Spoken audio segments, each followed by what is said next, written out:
No dia de hoje, a gente traz como novidade, né, como uma grande conquista, as regiões do interior de Pernambuco, né, Sertão, Agreste, poderão acompanhar os horários de funcionamento da macro-região 1, que é onde está a região metropolitana do Recife. Então, todo o estado de Pernambuco, a partir de segunda-feira, contará com o mesmo horário de funcionamento para todas as atividades. O horário de início e de término daquela atividade. Então, por exemplo, o setor de bar e restaurante poderá funcionar em todo o estado de Pernambuco, das 5 da manhã até as 23 horas, durante os dias de semana, finais de semana e feriados. Os shopping centers poderão funcionar das 9 da manhã até as 22 horas, também para todos os municípios do estado de Pernambuco.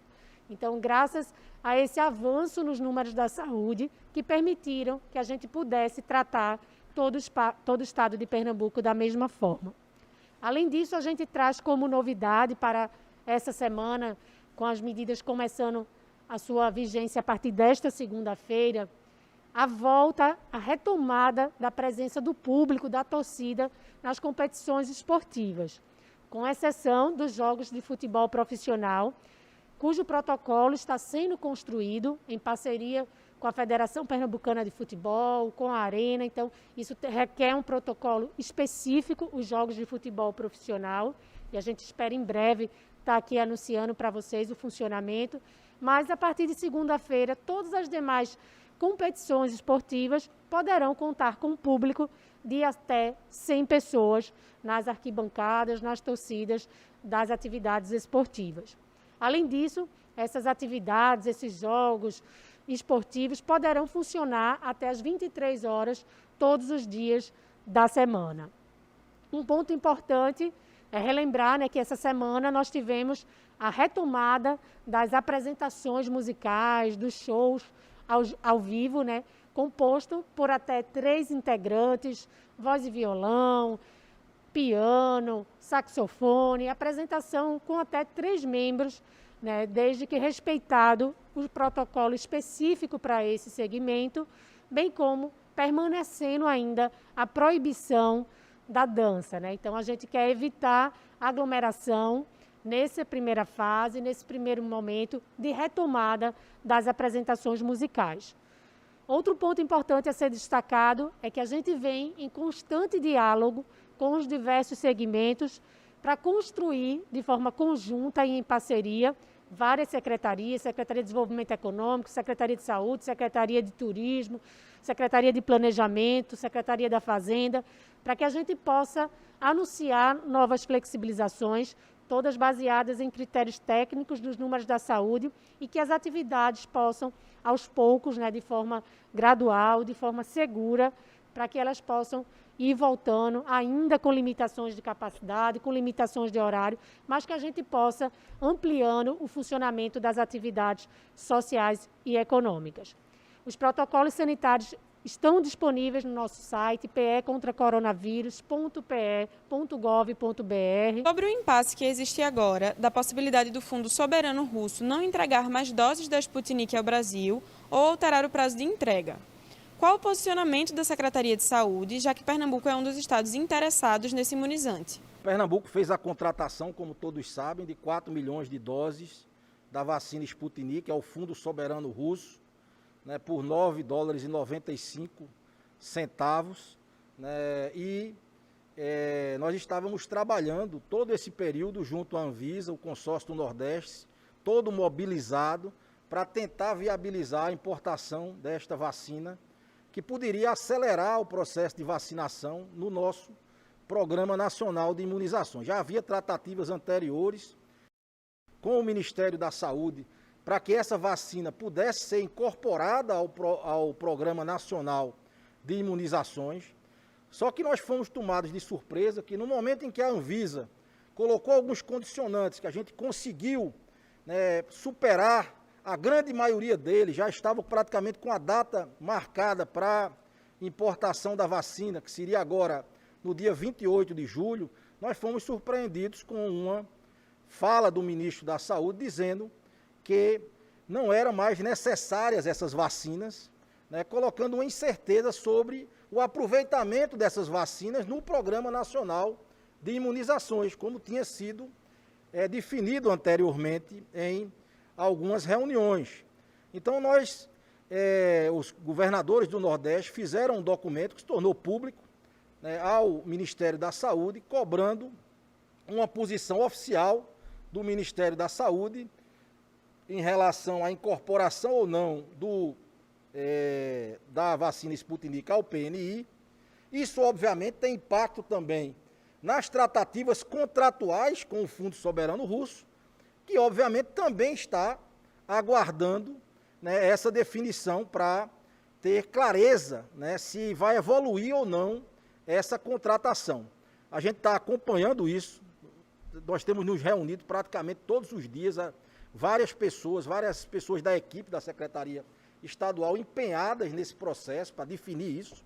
Obviamente que essa incerteza é muito ruim, né, para todos os envolvidos nisso e fundamentalmente para a população que quer, como a gente sempre diz, vacina no braço.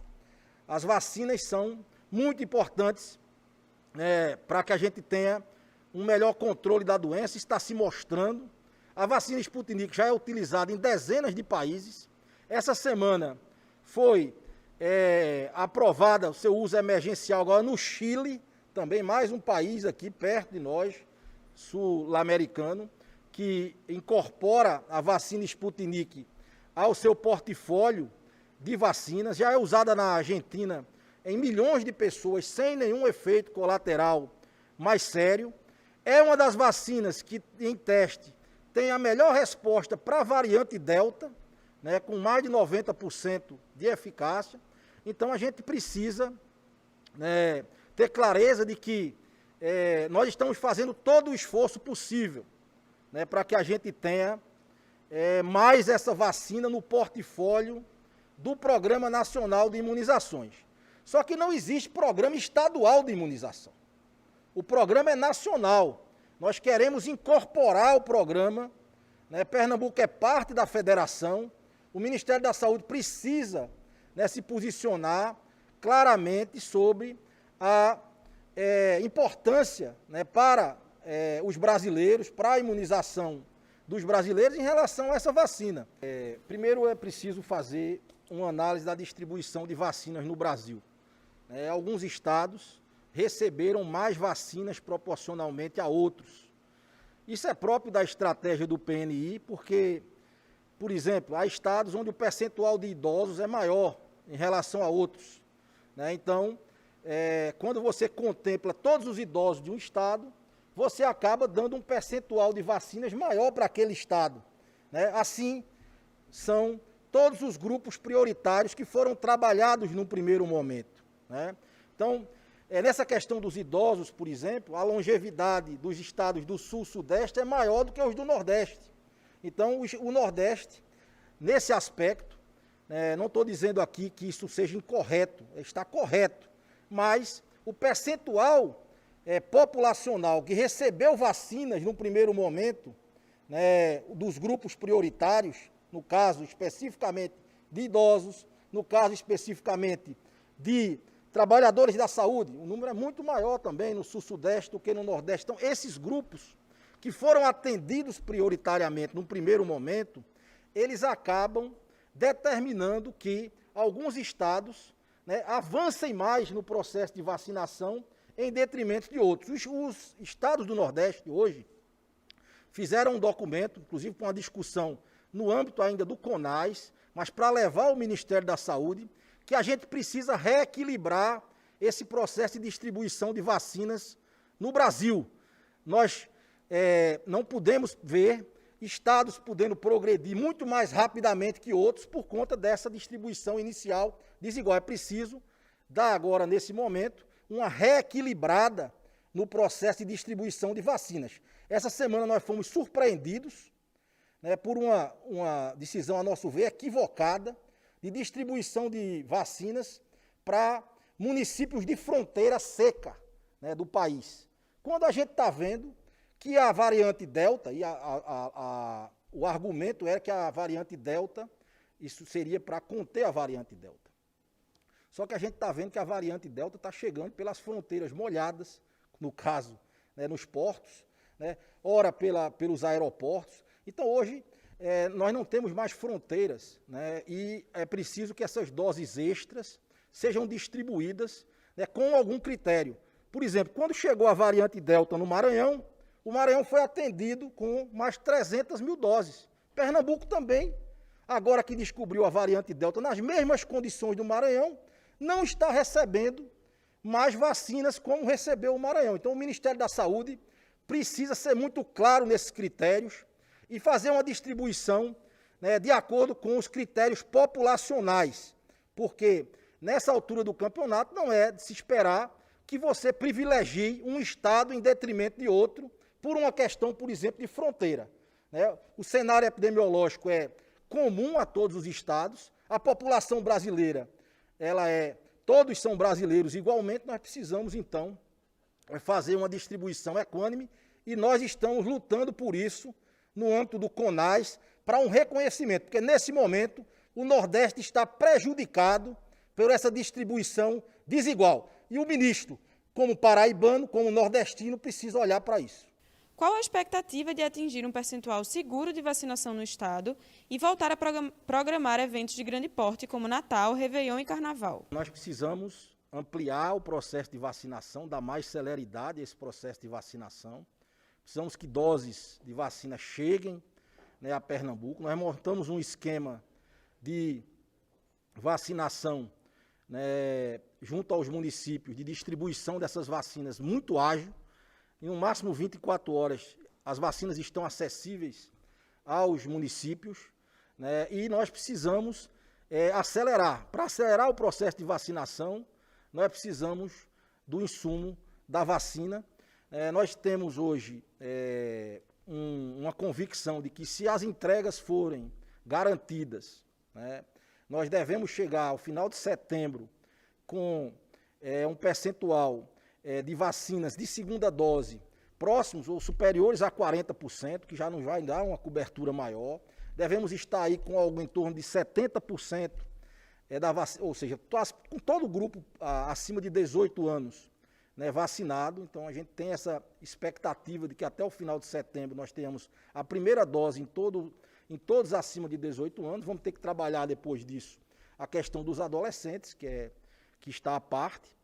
Mas é fundamental que se mantenha o ritmo, que não haja quebra de expectativa na distribuição de vacinas, nem que se atrapalhe os esforços para adquirir outras vacinas. A gente precisa de ter acesso a mais vacinas, antecipar entregas das vacinas que vêm de compras internacionais. É fundamental para que a gente consiga dar mais celeridade ao processo e garantir imunização com a primeira dose, no máximo, da população, rapidamente, e depois completar com a segunda dose. Já tem municípios em Pernambuco que concluíram a aplicação da primeira dose em toda a população acima de 18 anos. Eles anunciaram a expectativa para iniciar a vacinação de pessoas abaixo dos 17, quando chegarem novos lotes. Qual a orientação da Secretaria em situações como essa? Não seria o caso de ceder essas doses remanescentes para o Estado redirecionar a outros municípios? Nós não fomos comunicados ainda formalmente de completude de esquema vacinal até 18 anos por nenhum município. Nós tivemos informação preliminar, numa reunião CIB dessa semana, que Itacuruba, né, teria afirmado da vacinação de 100% das pessoas acima de 18 anos. Carnalbeira da Penha também havia essa informação. Nós estamos checando essas informações. São 2 municípios que têm um percentual populacional de indígenas e de quilombolas grande, receberam doses para esse contingente populacional. É possível até que sejam os primeiros municípios a atingir, né, essa condição, mas a gente está averiguando e fazendo uma análise conjunta com o COSEMES e com os próprios municípios, porque não é o fato de você ter proporcionado a vacinação para todas as faixas etárias que garante que todos foram efetivamente vacinados. É preciso atingir meta de cobertura vacinal, né, em todas as faixas etárias, em todos os grupos que estão por vacinar, ou seja, acima de 90%. Municípios menores, é o caso desses 2 que eu citei, tem uma maior facilidade de conhecer a sua população, monitorar a sua população.